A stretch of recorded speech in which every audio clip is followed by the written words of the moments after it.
चलो रे चलो रे चलो चलो रे चलो रे चलो चलो जहाजपुर।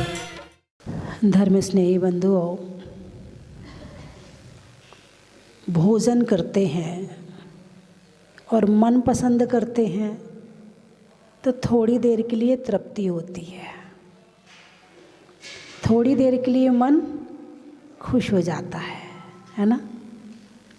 बीमार होते हैं, दवाई खाते हैं तो कुछ दिन, कुछ समय या कुछ साल के लिए वो बीमारी ठीक हो जाती है। हमेशा के लिए ठीक होती है इसकी कोई गारंटी नहीं होती है।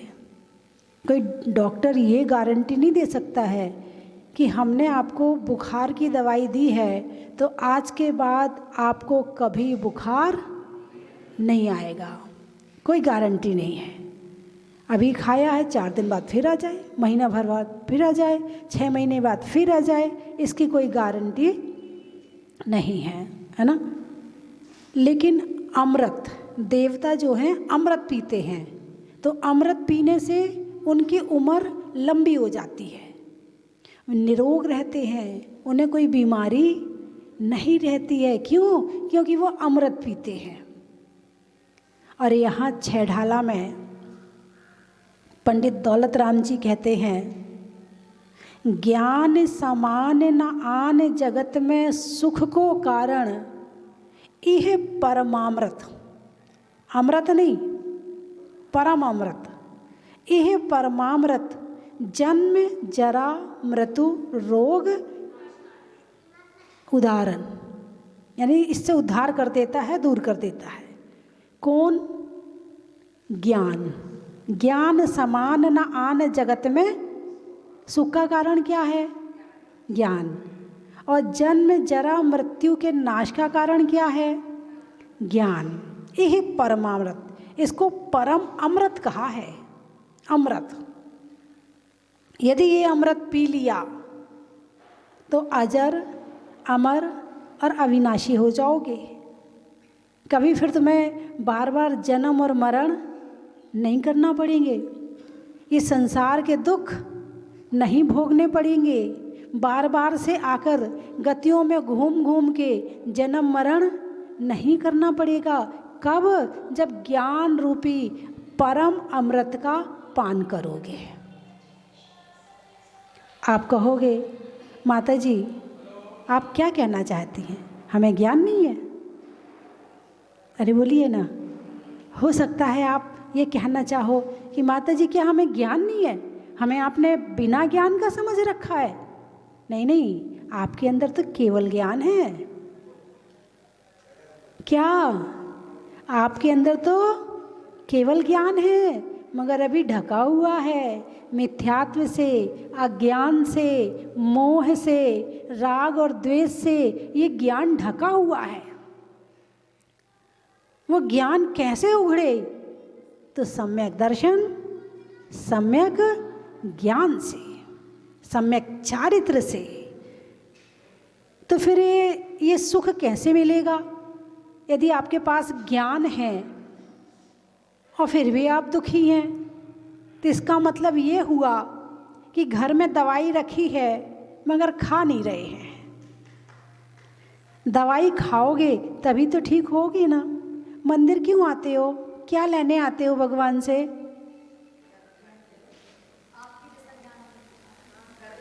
जन्म जरा मृत्यु विनाशनाय। कभी जन्म जरा मृत्यु विनाश के लिए आपने जो जल चढ़ाया है तो 5 मिनट बैठ के चिंतन किया है, हे भगवान कब से जन्म मरण कर रहे हैं, इसका नाश कब होगा? प्रभु आपने तो नाश कर लिए। कभी वो जल चढ़ाने के बाद में आंख बंद करके चिंतन किया है? नहीं किया है, तभी पूजा नहीं हुई, अधूरी है पूजा।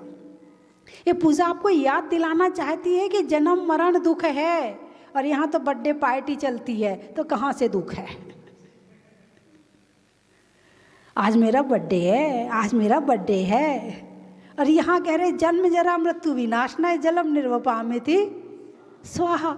और 6 ढाला में कह रहे यही परमामृत जन्म जरा मृत्यु रोग निवारण। यहाँ तो कह रहे कि जन्म और जरा मृत्यु का आप नाश करो, और यहाँ कह रहे कि जन्म की खुशी मना रहे हैं। अरे जन्म की खुशी किसकी मनाई जाती है? जो जन्म पर विजय प्राप्त करने चल देता है, या जिन्होंने जन्म पर विजय प्राप्त कर ली है, या जो उस मार्ग पर आगे बढ़ चुके हैं, उनके जन्म की खुशी मनाई जाती है। और अभी संसार में भ्रमण ही कर रहे हैं, एक कदम भी उठा के नहीं रखा है, और फिर भी जन्म की खुशी मना रहे हैं, तो कहते हैं फिर तो ये मिथ्यात्व ही है। और वैसे भी पंचम काल में तो ज़्यादातर मिथ्या दृष्टि है, और वैसे भी मनुष्य पर्याय में जन्म मिथ्यात्व के साथ ही होता है।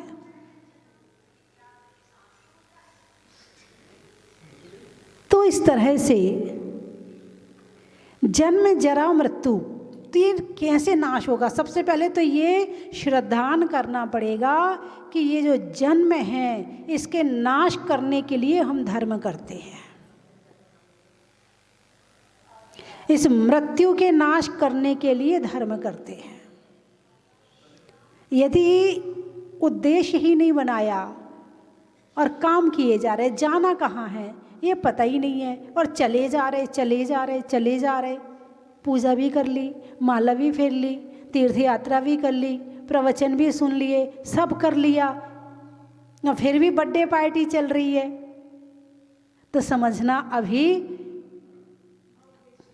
अभी चल तो रहे हैं लेकिन मंजिल नहीं बनाई है, लक्ष्य निर्धारित नहीं किया है। तो ज्ञान समान न आन जगत में सुख को कारण। कौन सा ज्ञान?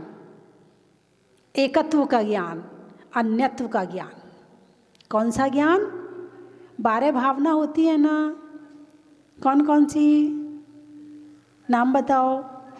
अनित्य, अशरण, संसार, एकत्व, अन्यत्व, अशुचि, आश्रव, बंध, संवर, निर्जरा, बोधि दुर्लभ और धर्म भावना, है ना।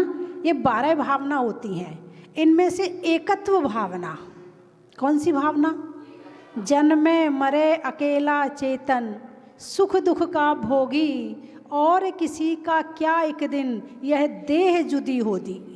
इस बात का ज्ञान करना है। क्या ज्ञान करना है?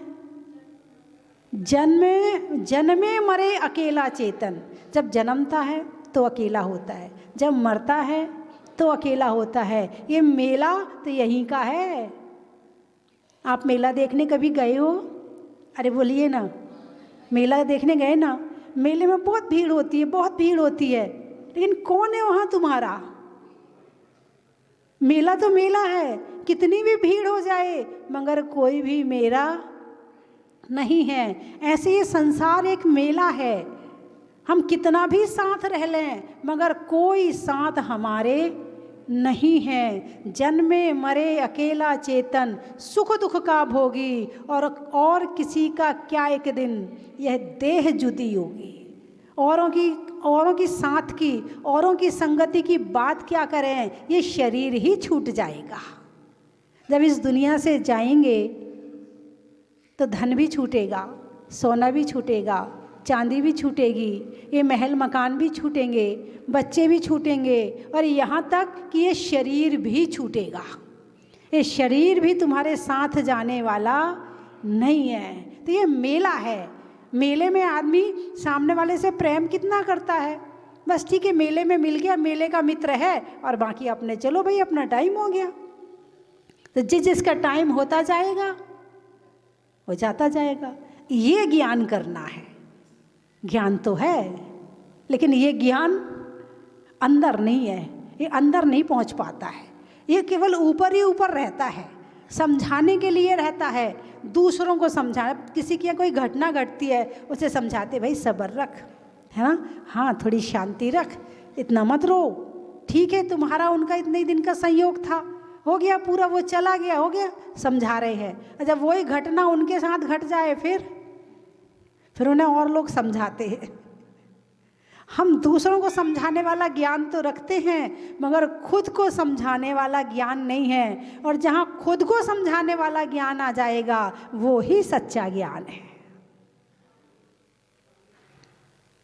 तो एकत्व भावना, और एकत्व भावना के साथ एक अन्यत्व भावना भी है।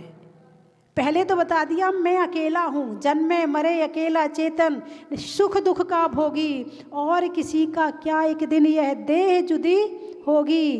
कमला चलत न जाए पैड, मरघट तक परिवारा, और अपने अपने सुख को रोवे पिता पुत्र दारा। ज्यों मेले में पंथी जन मिल नेह फिरे धरते, ज्यों तरुवर पे रैन बसेरा पंछी आ करते। कोस कोई दो कोस कोई उड़ फिर थक थक हारे, और जाए अकेला हंस संग में कोई न पर मारे। पक्षी कब तक उड़ता है? जब तक उसके पर में जान होती है। वो दूसरों के पर से नहीं उड़ सकता है, वो अपने पर से ही उड़ सकता है। ऐसे ही सुख जब भी मिलेगा अपने ज्ञान से मिलेगा, दूसरी वस्तु से मिलने वाला नहीं है। कमला चलत ना जाए, कमला यानी स्त्री, पेड़ यानी पेड़ी तक जाएगी, उसके आगे नहीं जाएगी। मरघट तक परिवारा, मरघट तक परिवार चला जाएगा, और अपने अपने सुख को रोवे पिता पुत्र दारा। पिता पुत्र और दारा, दारा यानी स्त्री। पिता रो रहा है, हाय मेरा बेटा कितना अच्छा था, हाय मेरी कितनी सेवा करता था, हाय मेरा कितना कहना मानता था, हाय कितना आज्ञाकारी था। पुत्र रो रहा है, अब मेरा क्या होगा, अब मुझे कौन बड़ा करेगा, अब कौन मेरे लिए इतना करेगा, मेरे पिताजी तो बहुत करते थे। स्त्री रो रही है, अब मेरा क्या होगा। अब नहीं रोते, अब तो वो दूसरी शादी के लिए पहले तैयार रहती है। मम्मी पापा कहते थे चिंता मत कर, रो मत तू, तेरी व्यवस्था हम करेंगे। अब कोई किसी, अब तो जो साथ में रह रहा, अब तो मोह करने की जरूरत नहीं है, अब तो निर्मोह होने का जमाना आ गया है। पहले तो फिर भी बहुत मोह होता था, स्त्री दूसरी शादी नहीं करती थी, हैं, बच्चे भी बहुत याद करते थे। और जैसे कहते ना, जब तक जीवे माता रोवे, जब तक जीवे माता रोवे, बहन रोए 10 मासा, और 13 दिन तक तिरिया रोवे, फेर करे घरवासा। तो हम जिससे जितना मोह कर रहे हैं, जरूरी नहीं है कि वो हमारे लिए काम आएगा। और मोह करते हो तो ऐसा करना कि वो भी धर्म में आगे बढ़े और तुम भी धर्म में आगे बढ़ो। गृहस्थ को धर्म बना देना, कहते हैं ना, गृहस्थ धर्म और मुनि धर्म, साधु धर्म, 2 धर्म होते हैं। यदि गृहस्थ को धर्म बनाकर जियोगे तो तुम भी तिर जाओगे, और जो तुम्हारे साथ रह रहा है वो भी तिर जाएगा। और गृहस्थ को केवल अस्थ बनाकर जियोगे, उसी में घुसकर जियोगे, धर्म नहीं करोगे, तो तुम भी डूबोगे पत्थर की नाव के समान, और वो भी डूबेगा। तो एकत्व भावना का ज्ञान करना, ऐसा नहीं कि आपको ज्ञान नहीं है, आपको ज्ञान तो बहुत है, और तुम्हें ही नहीं, पशु पक्षियों को भी ज्ञान है। और पशु पक्षियों को नहीं, संसार में जितने जीव हैं सबको ज्ञान है। लेकिन कौन सा ज्ञान करना है? एकत्व भावना, अन्यत्व भावना का ज्ञान करना है। अन्यत्व भावना में क्या कहते हैं? मोह रूप मृग तृष्णा जग में मिथ्या जल चमके, और मृग चेतन नित भ्रम में दौड़े उठ उठ थक थक के। सुख चाहिए? अरे बोलिए ना, चाहिए? किस किस को सुख चाहिए? हाथ उठाकर बताओ, किन किन को सुख चाहिए? अच्छा, सबको चाहिए। अच्छा, तो घर में रहते थे, क्या सुख नहीं है घर में? जो हमसे कह रहे सुख चाहिए, भगवान से कहते भगवान सुख चाहिए, क्या घर में सुख नहीं है? फिर कैसे रह रहे हो? अभी देखो, यहां से उठते ही कहाँ जाओगे? हैं? यानी कि जैसे वो गांव में जो किसान होते हैं, जब शहर जाते हैं माल बेचने के लिए, तो उनका जो बैल होता है उसे हाँक हाँक के ले जाना पड़ता है, चल चल चल, तब तो कहीं जाके वो शहर जाते हैं। और जब वो बैल गाड़ी से लौटता है तो किसान तो गाड़ी में आराम से सो जाता है और बैल घर ही वापस आते, कहीं और नहीं जाते हैं। क्यों? अरे बोलिए ना, उन्हें शहर जाने की आदत नहीं है मगर घर वापस आने की आदत है। ऐसे ही इस जीव में जो गृहस्थी हैं उन्हें मंदिर जाने की आदत नहीं है मगर मंदिर से घर जल्दी वापस आने की आदत है। इसलिए जैसे ही मंदिर में अपना हाथ जोड़े, अर्घ चढ़ाए या जो भी करना किए, अब घर चलो, अब देर हो रही, विधान में जरा लेट हो तो जाएं। हमें पता नहीं था इतनी देर विधान में लगेगी, नहीं तो हम बैठते ही नहीं। यानी कि मंदिर में देर ना हो जाए, घर में जाके कुछ नहीं करना वही झाड़ू पोंछा रोटी बर्तन है, कुछ नहीं करना घर में जाके, लेकिन मंदिर में बैठने की आदत नहीं है। तो मोह रूप मृग तृष्णा जग में मिथ्या जल चमके। मिथ्या जल, मिथ्या जल का मतलब समझते हो? झूठा जल। मिथ्या यानी झूठा, और झूठा भी नहीं, झूठा कहेंगे तो झूठ का मतलब तो बिल्कुल खत्म हो जाएगा। भ्रम वाला जल, भ्रम।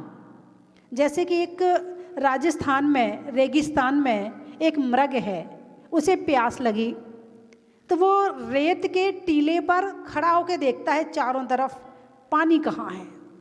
तो देखता दूर वहाँ रेत चमक रही थी, तो ऐसा लगता है जैसे पानी भरा है वहाँ पे। वो मृग जो है दौड़ दौड़ के छलांग लगा के वहाँ तक जाता है कि यहाँ पानी है, और जब वहाँ पहुँचता है तो पता चलता है यहाँ पानी नहीं, यहाँ तो रेती है। फिर वहाँ खड़े होकर दूर देखता कि कहाँ है पानी, फिर देखता है कि वो दूर पानी, फिर भाग के वहाँ जाता, पूरे दिन घूमता रहता है, बेचारा मर जाता है मगर उसे पानी नहीं मिलता है। तो मिथ्या जल चमके, पानी नहीं है ये तो झूठ हो जाएगा, लेकिन मिथ्या मतलब भ्रम, पानी नहीं है और पानी होने का भ्रम होना, इसको कहते हैं मिथ्या जल। मिथ्या जल चमके। तो संसार में लोग क्या कर रहे हैं? खाने में सुख मिलेगा, ठीक है, चलो खाना शुरू करते हैं, पैदा होते ही खाना शुरू करते हैं।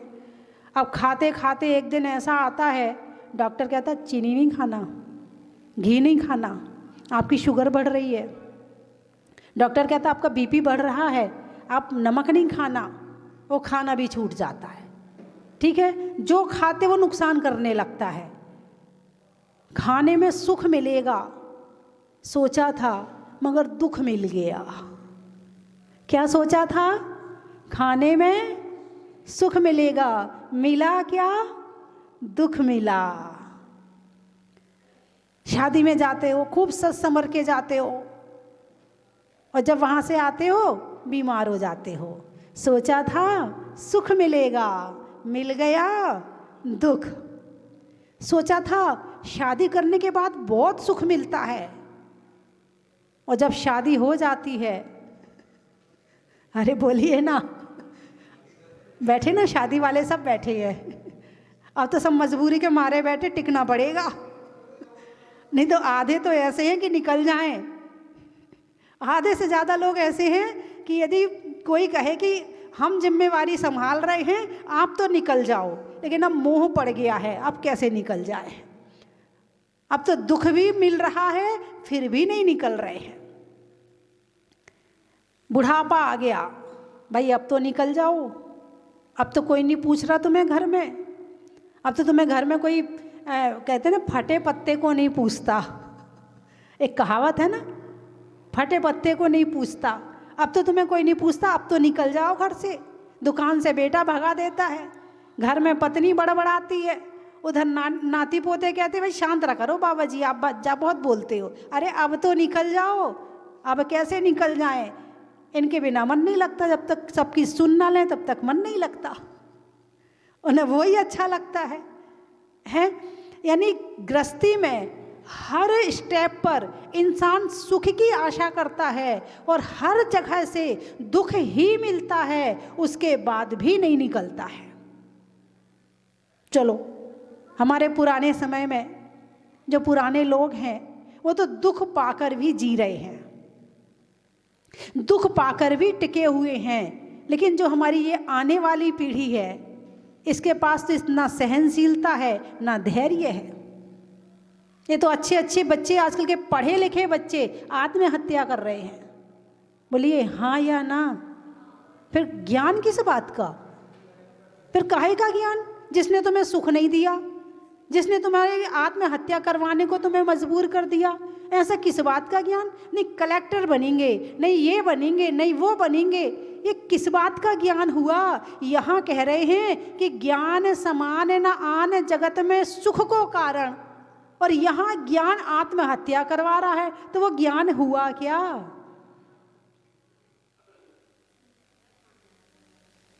और एक नहीं, एक बच्चे की हालत नहीं है, हजारों बच्चे आत्महत्या कर रहे हैं, हजारों। और जो टीचर हैं, क्लास टीचर, सब परेशान हैं, कैसे इन्हें संभाला जाए। और जो बच्चे ज़्यादा दुखी रहते हैं आजकल, उनको कोटा में लेते नहीं है, वापस कर देते, भाई हम नहीं रख सकते हैं, कभी तुमने आत्महत्या कर ली तो हम और बदनाम हो जाएंगे। उन बच्चों को वापस भेजे जा रहे। बच्चे इतने डिप्रेशन में हैं, इधर माता पिता का डिप्रेशन, मेरा बेटा सीए बनेगा, मेरा बेटा कलेक्टर बनेगा। अब वो सीए की परीक्षा दे रहा है, अब पढ़ते हैं, किताब खोलते हैं, टेंशन, पता नहीं निकल पाएंगे कि नहीं निकल पाएंगे। पढ़ाई हो नहीं रही है, टेंशन हो रही है।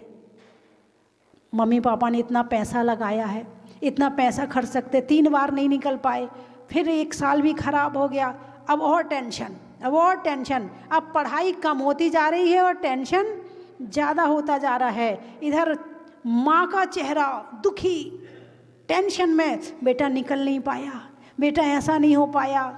साधु के पास जाती है तो माता जी, तुझे वहाँ जाती है भगवान के पास तो माँ भगवान जी, बेटे से कहती बेटा बहुत टेंशन हो रही है तेरी, हैं पिता को देखो वो टेंशन है में, और बच्चे को देखो तो वो टेंशन में, तीनों टेंशन में। अब ऐसे समय में जब बच्चा ज़्यादा डिप्रेशन में आ जाएगा तो बच्चा क्या करेगा आप बताइए? आप बच्चों से इतनी उम्मीद ना रखें कि बच्चे डिप्रेशन में आ जाएं। आप तो बच्चों से कहें बेटा पढ़ाई करो और खूब अच्छे से पढ़ाई करो, जितनी पढ़ाई कर सकते हो उतनी पढ़ाई करो, निकल जाओ तो ठीक और नहीं निकलो तो ठीक, हम हैं तेरे लिए, हम जिंदाबाद हैं। ताकि वो बच्चा डिप्रेशन में ना आए, उसे ये ना लगे। अभी कल की बात है, बहन जी आई थी, वो क्या कह रही थी, तो कहने का मतलब ये है बच्चों से तुम बार बार मत कहो कि बच्चा ऐसा बने, ऐसा बने, ऐसा बने। अरे क्या बने, भगवान बनाओ बच्चों को, सुखी बनाओ बच्चों को। और ज़रूरी नहीं कि वो सीए बन के सुखी रहेगा, ज़रूरी नहीं है कि वो आईएएस बन के सुखी रहेगा। हमने अच्छे अच्छे आईएएस देखे हैं, सब टेंशन में हैं। पहले टेंशन पढ़ाई की थी, फिर टेंशन इंटरव्यू का था, फिर जब बन गए तो फिर औरों की टेंशन। जो काम है ना, काम का इतना लोड रहता है, इतना लोड रहता है उनके ऊपर कि वो टेंशन में रहते हैं। तो तुमने अपने बच्चे को क्या बना दिया? टेंशन का घर बना दिया।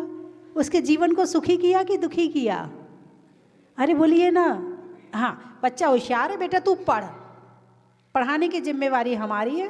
और जब तू पढ़ लिख जाएगा, आईएएस बने ना बने, वो पढ़ाई कहीं ना कहीं तो काम आएगी ही आएगी।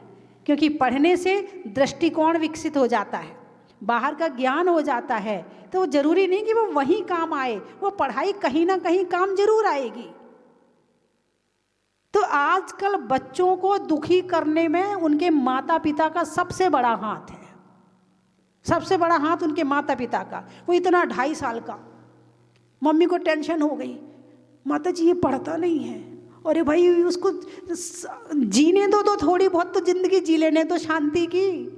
अभी तो उसका बचपन है, उसको खेलने नहीं देते, उसको बाहर नहीं जाने देते, पढ़ पढ़ पढ़, अरे वो जितना पढ़ लेगा बहुत है, तुमने क्या किया, तुमने पढ़ा, तुमने क्या किया।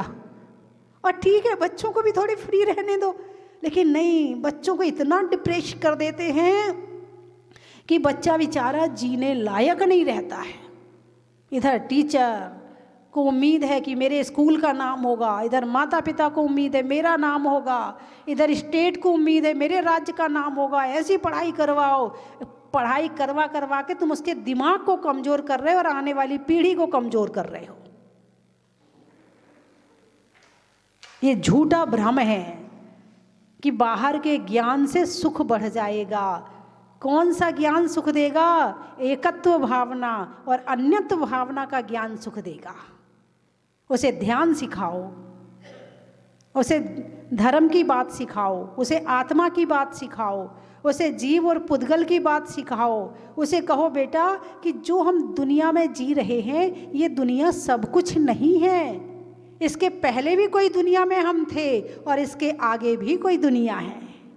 ये दुनिया सब कुछ नहीं है, और जो इस दुनिया को सब कुछ समझ करके केवल इसमें ही आगे बढ़ना चाहता है वो दुखी हो जाता है, परेशान हो जाता है और उसका जीवन यहीं ख़त्म हो जाता है। हम इसके पहले की दुनिया को भी दिखाएं बच्चों को और इसके आगे वाली दुनिया को भी दिखाएं कि केवल यही नहीं है। और कौन सी दुनिया? पहले की दुनिया ये जीव जंतु हैं, हम यहाँ घूम के आए हैं, और आगे की दुनिया ये भगवान हैं, हमें ऐसा बनना है। बच्चों को उसके दृष्टिकोण विकसित। स्कूल वाले तो केवल मशीनों का ज्ञान, प्रशासन का ज्ञान और जो तुम्हारा बाहर का ज्ञान बस उतना ही करवाते। और कितना पढ़ना पड़ता है? 18 घंटे पढ़ना पड़ता है बच्चों को। 18 घंटे मैंने देखा है पढ़ते हुए बच्चों को। और मैं तो ये सोचती थी इतना मैं पढ़ूंगी मैं तो पागल हो जाऊंगी, मैं तो पढ़ ही नहीं सकती इतना। लेकिन एक सीए बनने के लिए इतना पढ़ रहे हैं, और वो सीए बन के भी सुखी है कि नहीं ये भी कोई गारंटी नहीं है। लेकिन यदि आपने धर्म का ज्ञान केवल आधा घंटा भी बच्चों को दे दिया तो वो चाहे सीए बन जाए चाहे कहीं चला जाए वो सुखी रहेगा। बोलिए, भगवान को कुछ चाहिए क्या? आपकी पूजा भक्ति चाहिए? आप पूजा नहीं करो तो भगवान को गुस्सा आएगा? नहीं आएगा।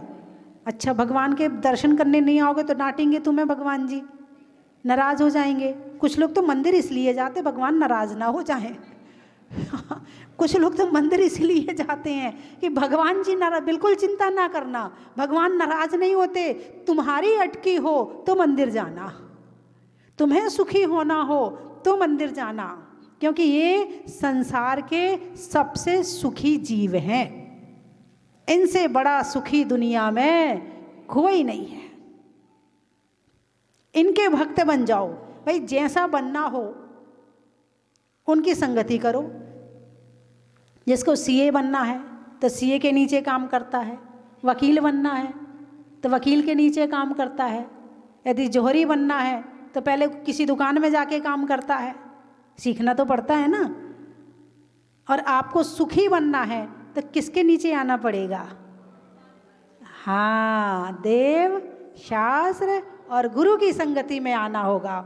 तो सारी दुनिया छूट जाए तुम फिर भी सुखी रहोगे, और सारी दुनिया मिल जाए और ये छूट जाए तो सुख की कोई गारंटी है ही नहीं है, है ही नहीं है सुख।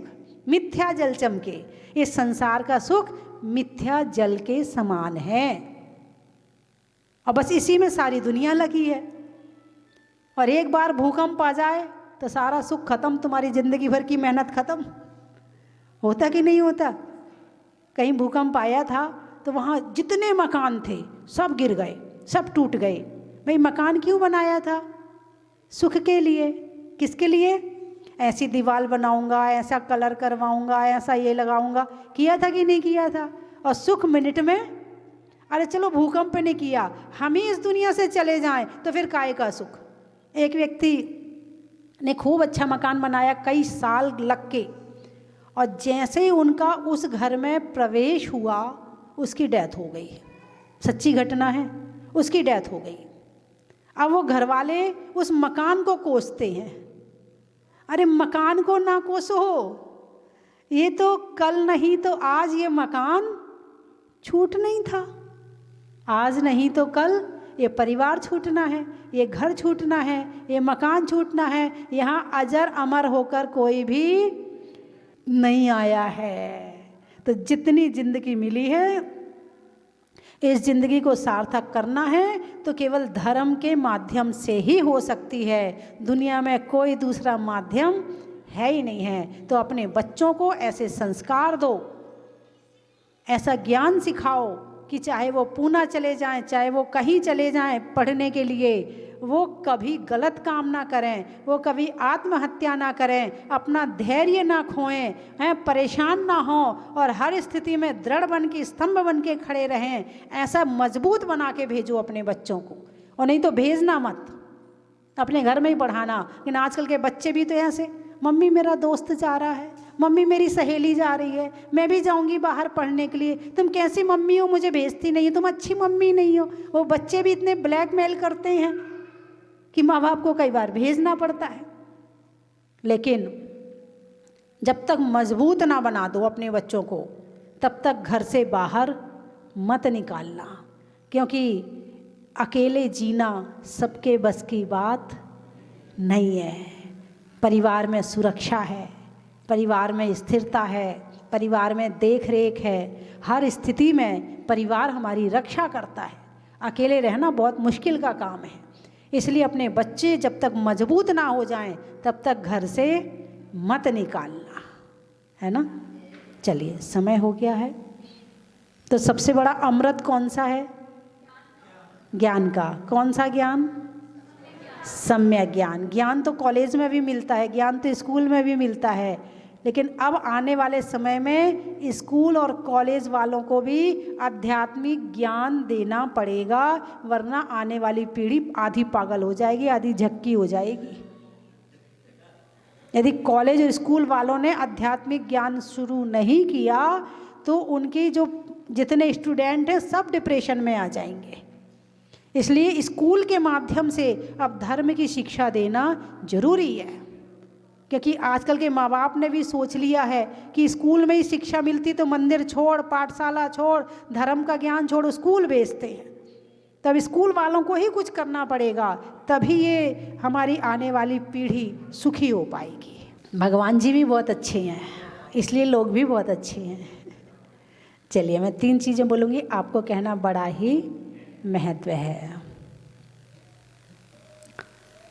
नहीं होने में परेशान का, देने में दान का, और जीवन में सम्यक ज्ञान का। हवा की रुख का, शरीर में मुख का, और प्राप्त करने में सच्चे सुख का। घूमने में कार का, देश चलाने में सरकार का, और बच्चों को देने में संस्कार का। गाय को बांधने में खूंट का, सर्दी में बूट का। बूट एक कहते ना, वो बूट चने के, हाँ नहीं जूते को नहीं, जूते का क्यों बताऊंगी मैं, अरे वो चने होते उसको बूट बोलते ना। हाँ, गाय को बांधने में खूंट का और सर्दियों में बूट का, और बच्चों को बनाने में मजबूत का। महिलाएं अपने मोबाइल छोड़ें और बच्चों को मजबूत बनाएं। पक्षियों में सारस का, तीर्थंकरों में पारस का, और आने वालों में कोलारस का। स्वर्ग में परी का, बैठने में दरी का, और आने वालों में शिवपुरी का। भोजन में बड़ा का, गर्मी में घड़ा का। भोजन में बड़ा का, गर्मी में घड़ा का, और आने वालों में केलवाड़ा का। जाई में रुई का, महीनों में मई का, और शांतिनाथ भगवान के शेषई का। चलने में पात का, मित्रों में साथ का, तीर्थंकरों में शांतिनाथ का। गाने में सुर का, गाने में सुर का, पशुओं में खुर का, और आने वालों में श्रृंगारपुर का। और बदरवास, बहू में सास का, लेने में सांस का, और आने वालों में बदरवास का। बलदेवगढ़, वृक्षों में बड़ का, बड़ की जड़ का, और आने वालों में बलदेवगढ़ का।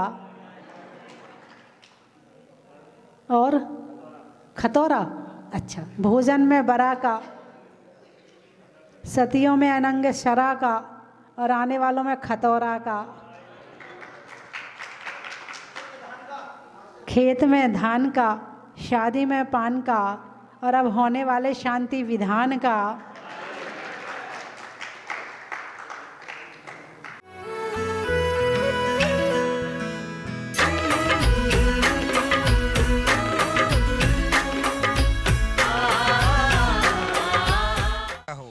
विद्यमान माता जी के चरणों में वंदामी वंदामी वादामी। हर महीने लगभग हर महीने ही यहाँ पर आता हूँ और बहुत ही जुड़ाव महसूस करता हूँ। मेरे तो अधिष्ठा था प्रभु मुनीश्वरनाथ भगवान ही है, जिनकी वजह से मैं यहाँ पे अपने आप भी खिंचा चला आता हूँ और रात्रि में यहाँ विश्राम करके और फिर उसके बाद अभिषेक करके या शांति धारा करके यहाँ से प्रस्थान करता हूँ। और मैं ग्राम चाकसू जो कि पदमपुरा के पास में है, वहाँ का मूलतः रहने वाला हूँ और फिलहाल जयपुर में रह रहा हूँ। धन्यवाद। जन की थाल को सजाओ रे आज, रत्नों की थाल को भर लाओ रे आज। आओ आओ करे रे गुणगान आरती भगवन की। आओ आओ करे गुणगान आरती भगवन की। आओ आओ करे रे गुणगान आरती भगवन की।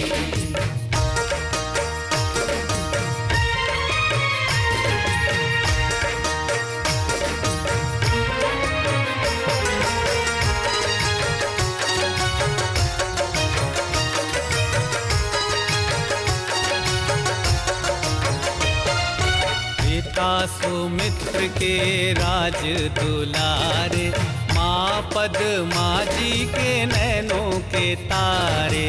पिता सुमित्र के राज